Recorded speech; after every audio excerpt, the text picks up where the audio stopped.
ورحمة الله. أحمده ونصلي على رسوله الكريم أما بعد. الحمد لله. আজ 19 ডিসেম্বর 2025 আজকের আমাদের এই কথাগুলো 2025 সালের শেষ কথা। আগামী জুমাবার স্বাভাবিকভাবে মানুষ ছুটি থাকবে, সেই হিসেবে আর কথা হবে না। আল্লাহ তাআলার দরবারে শুকরিয়া আদায় করি, যিনি আমাদেরকে এই দিনী মজলিসে আসার বসার তৌফিক দিয়েছেন। এই চমৎকার পরিবেশে আল্লাহ তাআলা দিন শিখার মন মানসিকতা আমাদেরকে দান করছেন, এই জন্য দিল থেকে শুকরিয়া আদায় করি, আলহামদুলিল্লাহ। তার সাথে সাথে জনাব মুহাম্মদ রাসূলুল্লাহ সাল্লাল্লাহু আলাইহি ওয়াসাল্লামের রওজা মুবারকে লক্ষ কোটি দরুদের হাদিয়া পেশ সাল্লাল্লাহু আলাইহি ওয়াসাল্লাম। সবার মনোযোগ আছে, এই সময় আমার দিকে তাকাও, নিচের দিকে কেউ তাকাইবে না। সাইড এখানে আসো।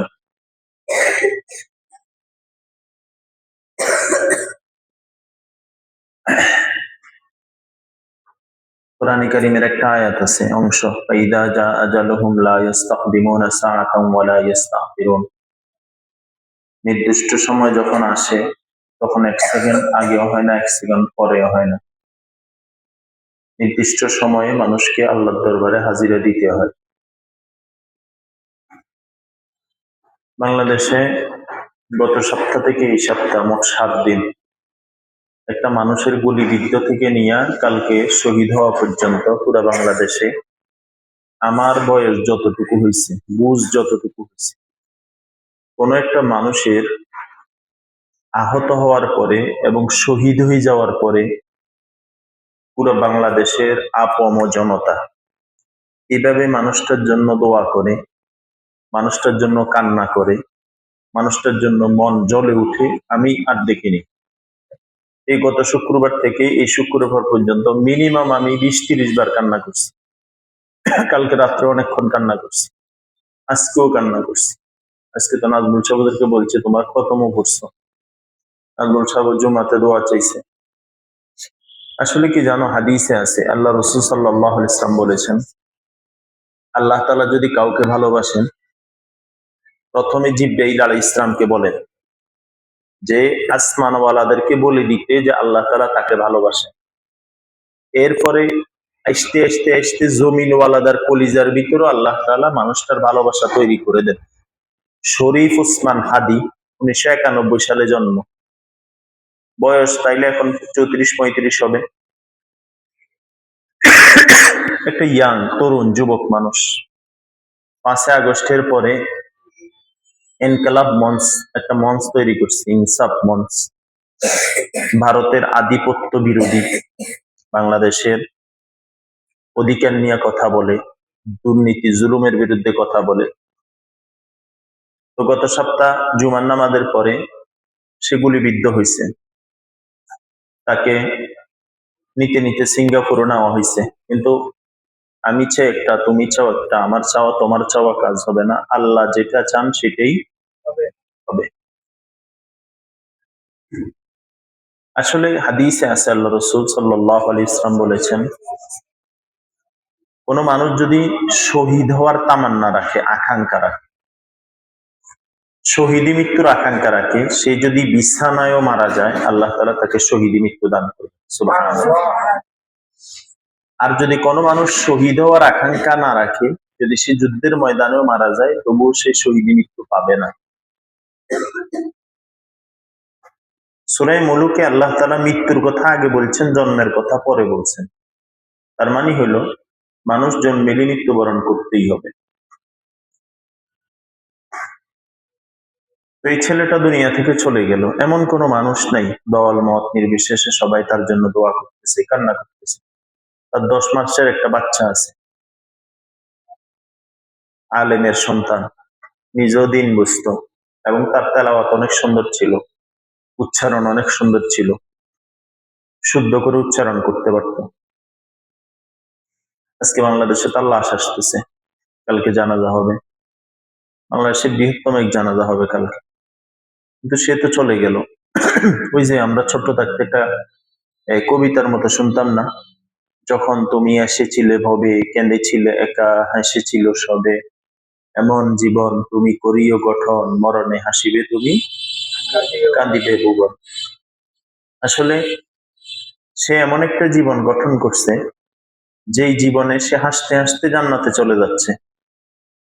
কারণ হাদিসে আছে, ইমানদার, ইনসাফের পক্ষে, দেশের পক্ষে, ন্যায়ের পক্ষে যে ব্যক্তি কথা বলে এবং এই ইনসাফের বিষয়ে কথা বলতে গিয়া, চলতে গিয়া যদি কেউ মারা যায়, আল্লাহ তাআলা তাকে শহীদি মৃত্যু দিবে। সুবহানাল্লাহ। আর এক এক শহীদ বিনা হিসেবে জান্নাতে যাবে। সুবহানাল্লাহ। মুসলিম শরীফের হাদিসে আছে, আল্লাহ রাসূল সাল্লাল্লাহু আলাইহি ওয়াসাল্লাম বলেন, সুম্মা উহইয়া সুম্মা উকতাল, সুম্মা উহইয়া সুম্মা উকতাল, সুম্মা উহইয়া সুম্মা উকতাল, 10 বার বলছেন। যদি আমাকে শহীদ করে দেওয়া হয় যুদ্ধের ময়দানে, আবার জীবিত করা হয়, আমি আবারও চাইবো যুদ্ধের ময়দানে আবার শহীদ হব। শহীদি তামান্না এটা কলিজায় থাকবে। এটা ইমানের অংশ, এটা মুসলমানের অংশ, এটা দ্বীনের অংশ। কথা কি বুঝাইতে পারতেছি? এই জন্য যে ভাইটা দুনিয়া থেকে চলে গেলেন রবের কাছে, এই মানুষটা বুঝাই দিছে যে হক পথে চলা যায়, বলা যায়, করা যায়। আচ্ছা বলো তো দেখি, মানুষ এসি রুমও মারা যায় না? বলো, হাসপাতালও মারা যায় না? মারা যায় কিনা?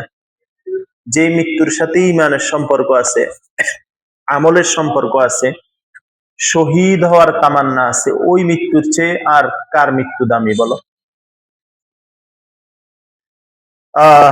তারা একবার কেউ জানি বলছিল যে, তুমি মারা গেলে তোমার কফিন বানাই রাখিও। কফিন, কফিন বুঝো? লাশ রাখে যে একটা বাক্স, বড় দেখে, মোটা দেখে। তখন সে বলছিল যে, আমি হারাম খাই না, হারাম খাবো না, এই জন্য আমার শরীরে এত মোটা তাজা হবে না যে আমার জন্য স্পেশাল কোনো কফিন বানাইতে হবে আলাদা অর্ডার দিয়ে। হালাল রক্ত নিয়ে আল্লাহর দরবারে শহীদ হব, দাঁড়াবো, সামান্য একটা কফিনে আমার লাশ হেঁটে যাবে।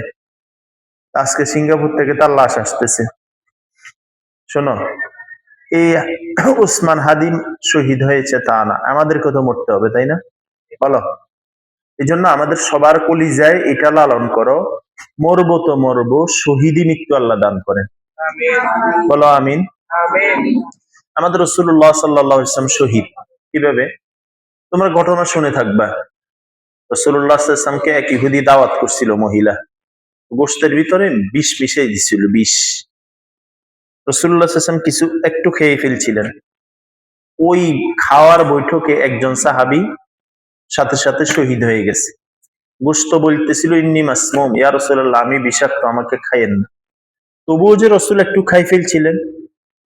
এন্তেকালের পূর্বে গর্দানের শাহী রোগ একটা আছে, এই রগটা রাসূলুল্লাহ সাল্লাল্লাহু আলাইহি ওয়াসাল্লামের ছিঁড়ে গেছিল। কিতাবে লিখছে, ওই যে বিষ খাওয়ানো হয়েছিল গোশত মিশ্রিত, ওই বিষের যন্ত্রণায় রগ ছিঁড়ে গেছে। রাসূলুল্লাহ সাল্লাল্লাহু আলাইহি ওয়াসাল্লাম শহীদ। সুবহানাল্লাহ। এই জন্য ভাই, মরবো তো মরবো, তাই না? কে কত লাইনে মরতেছে, মৃত্যুর তামান্না এটা হওয়া উচিত যাতে আমাদের মৃত্যুটা শহীদি মৃত্যু হয়। বলো, কি মৃত্যু? শহীদি মৃত্যু হবে, যুদ্ধের ময়দান হবে, আমাদের কান কেটে ফেলবে, মাথা কেটে ফেলবে, হাত কেটে ফেলবে, পা কেটে ফেলবে, সমস্যা কোথায়? আমাদের চূড়ান্ত বিজয় কোনটা? জান্নাতে যাওয়া। বলো, ফামান যুহজিহা আনিন নার, এরপরে ফাকাদ ফাজ। যে ব্যক্তি জাহান্নাম থেকে মুক্তি পেয়ে যায় সেই তো সফল, তাই না? বলো, সফল কে? আবু জাহেল সফল, আবু লাহাব সফল, উতবা সাইবা সফল, ফেরাউন সফল, নমরুদ সফল। বলো, সফল কে? বেলাল রাদিয়াল্লাহু তাআলা আনহু, হাবশী বেলাল। সফল কিনা?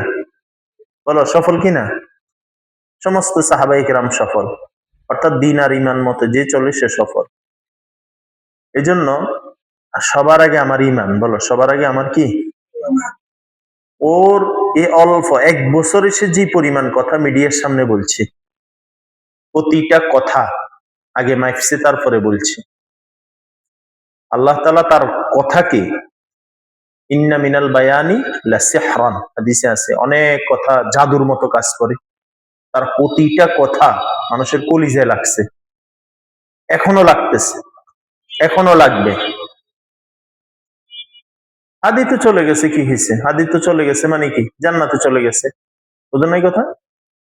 কিন্তু তার কথার মাধ্যমে অনেক মানুষ অনুপ্রেরণা পাবে। আজকে আমরা কোরআন খতমও করছি, আমরাও দিল থেকে দোয়া করব আল্লাহ তাআলা এই আমাদের বীর শরীফ ওসমান হাদিকে আল্লাহ তাআলা শহীদি মর্যাদা দান করেন। সবাই আমিন বলো। আল্লাহ তাআলা তার জীবনের সমস্ত গুনাহগুলোকে ক্ষমা করে দেন। আল্লাহ তাআলা, তার মা আছে, বাবা তো আগেই মারা গেছে, তার ভাই আছে, বোন আছে, স্ত্রী আছে, স্ত্রীটা বিধবা হয়েছে, সন্তানটা ইতিম হয়েছে। ওই দিন একটা সাক্ষাৎকার তার শুনতেছিলাম যে তার বাচ্চাটা হয়েছে, সে কোনোদিন এখনো পর্যন্ত 30টা মিনিট বাচ্চাটাকে সময় দিতে পারেনি। তার একটা কাজ ছিল, সে ঢাকা 8 আসনে এমপি প্রার্থী হইতে চাইছিল। ফজরের নামাজের পরে নিজে নামাজ পড়তো 5 ওয়াক্ত। বাতাসা, বাতাস খাইছো না তোমরা? বাতাসা, মুড়ি, বিস্কিট এগুলা নিয়ে এই মানুষের কাছে ক্যাম্পেইন করতো ভোটের। কথা বুঝে আসছে? আসল কথা হলো, দেখো, মনে রাখবা, যেই বুলেটটা আমার কপালে লিখা আছে, বলো কি কইছি কো, যেই বুলেটটা আমার কপালে আমার নামে লিখা আছে, এটা পৃথিবীর কারো সাধ্য নাই ফিরাবে। আর যেটা আমার কপালে লেখা নাই, পৃথিবীর কারো সাধ্য নাই আমার কপালে ঠেকাবে। কথা বুঝে এসছে? এই জন্য যার মৃত্যু যেভাবে আছে হবেই সেভাবে। তো আমরা শহীদি মৃত্যু চাই। বলো কি মৃত্যু? কিসের মৃত্যু? হ্যাঁ, শহীদি মৃত্যু। ওই যে হানজালা রাদিয়াল্লাহু তাআলা আনহু, কি নাম? নতুন বিয়ে করছেন, বাসর রাত, রাত শেষ হয়েছে, হঠাৎ করে যুদ্ধের দামা বাইজে উঠছে, গোসলও করেন নাই, ফরজ গোসল করেন নাই, যুদ্ধের ময়দানে চলে গেছেন। যুদ্ধ শেষ, কিন্তু হানজালার লাশ খুঁজে পাওয়া যাইতেছে না।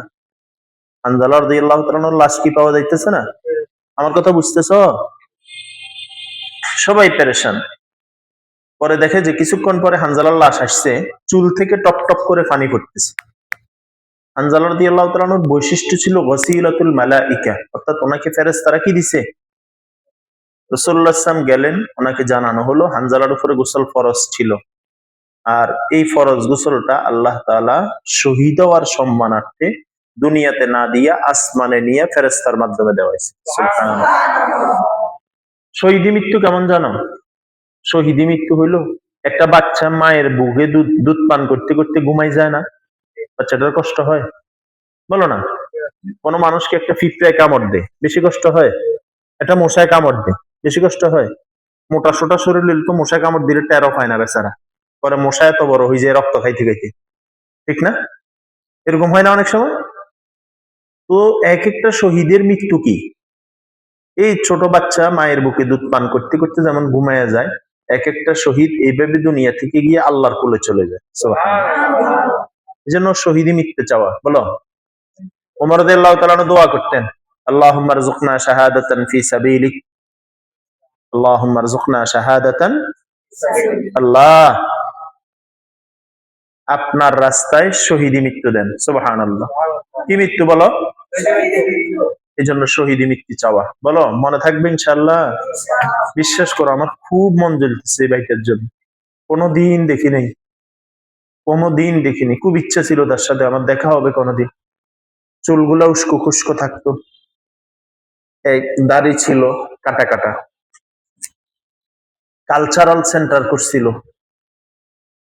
আল্লাহ তাআলা দুনিয়া থেকে নিয়ে গেছে অল্প বয়সে, হাজার হাজার মানুষ কাঁদতেছে, এরে যে দেখে নাই সেও কাঁদতেছে। আজকে অনেকে মিছিল করছে, আমি একটু আগে দেখলাম এক বাপ তার 5 বছরের বাচ্চাকে কাঁধে নিয়ে বলতেছে আমার ছেলেকে আমি হাদি বানাবো।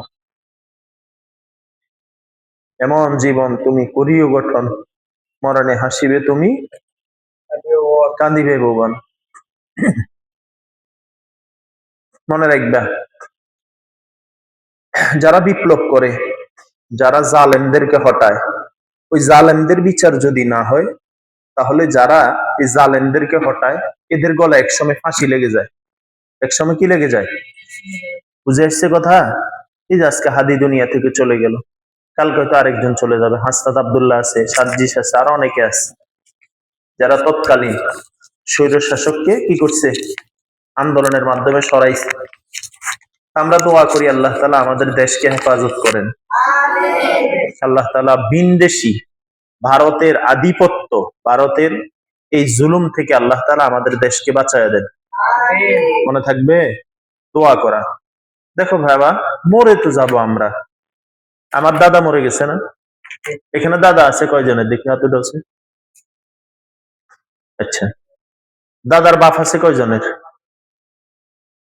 একজনেরও নাই। তার মানে ছিল, দাদার বাপ ছিল? দাদার বাপ ছিল? নাই।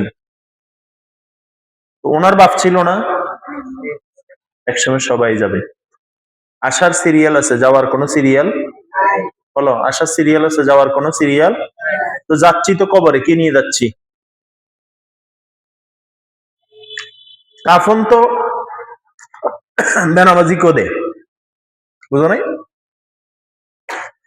বেনামাজি বড় লোক হইলে তার জানা যায় আর মানুষ বেশি হয়, মানে ঠিক না? তো আমি তো যাচ্ছি কবরে, কি নিয়ে যাচ্ছি? কি নিয়ে যাওয়া দরকার? তোমরা কি বলো? ইমান আমল। বলো, কি নিয়ে যাওয়া দরকার? ইমানটা হবে কি মুক্ত? শিরিক মুক্ত। তাই ইমান হবে কি মুক্ত? আর আমল হবে বেদাত মুক্ত। বলো, সমান সমান কি? সমান সমান কি হবে? জান্নাত হবে। এই জন্য শহীদি মৃত্যু তামান্না রাখা। কলিজায় কি মৃত্যু তামান্না রাখা? কথা বলে না? শহীদি মৃত্যু তামান্না রাখা। আল্লাহ আমাদেরকে শহীদি মৃত্যু দান করে। বলো আমিন।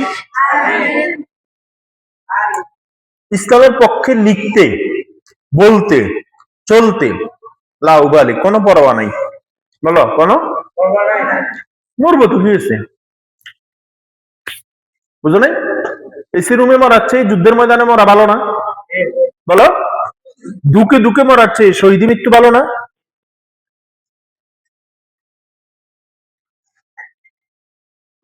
আনিসুর রহমান আশরাফি একজন আছে আমাদের কুমিল্লার। উনি বলে যে হাসপাতালে থাকলেও তুমি মরি যাবা, বাড়িতে থাকলেও মরি যাবা। সুস্থ থাকলেও মরে যাবা, অসুস্থ থাকলেও, সুখে থাকলেও মরে যাবা, তুমি বড় লোক হলেও মরে যাবা, দেশে থাকলেও মরে যাবা। হ্যাঁ, মরতে তো হবেই তোমাকে। সঙ্গে আজরাইলি থেকে মৃত্যুর হাত থেকে বাঁচতে পারবে না। পারবে? আজরাইলকে যখন বলা হবে যে তোমার মৃত্যু তুমি গ্রহণ করো, আজরাইলি মৃত্যুর জন্য, মৃত্যুটা একটা আজরাইল হয়ে যাবে, তখন আজরাইল চিৎকার করতে থাকবে আর বলতে থাকবে, যদি মৃত্যুটা এত কষ্টকর জানতাম তাহলে আমি এই দায়িত্ব পালন করতাম না। আজরাইল ইসলামকে তখন আল্লাহ তাআলা মৃত্যুর দায়িত্ব দিচ্ছে। আজরাইল বলে যে আল্লাহ, আমি এই দায়িত্ব পালন করবো না, কারণ আমি রূহ কবজ করিয়ে আসছি, মানুষ আমাদেরকে গালি দিব।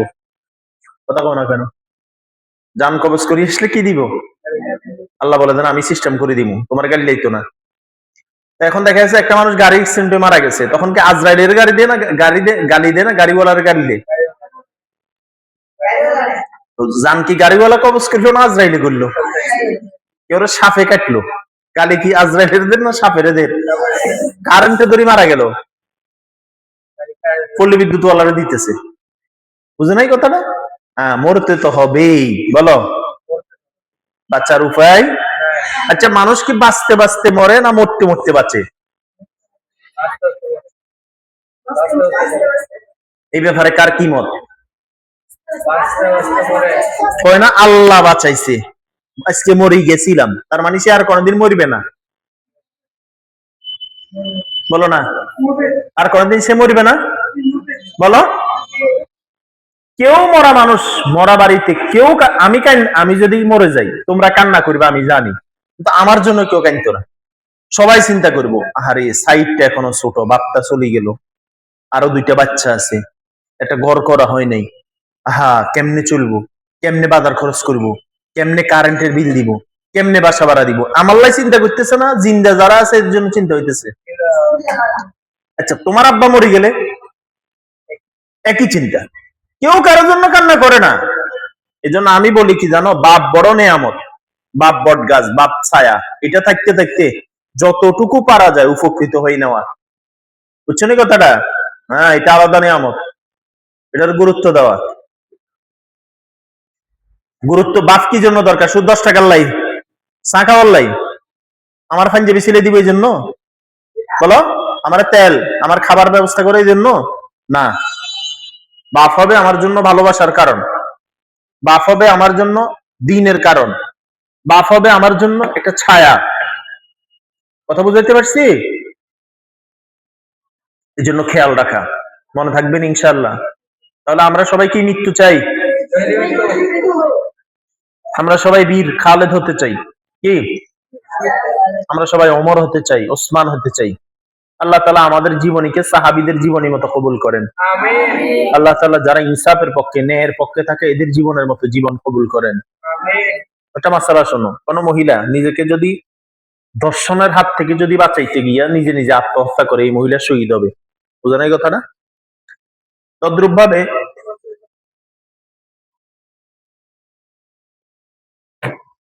এই বিষয়টা আমাদের খেয়াল রাখা, এই বিষয়টা আমাদের কি রাখা বলো?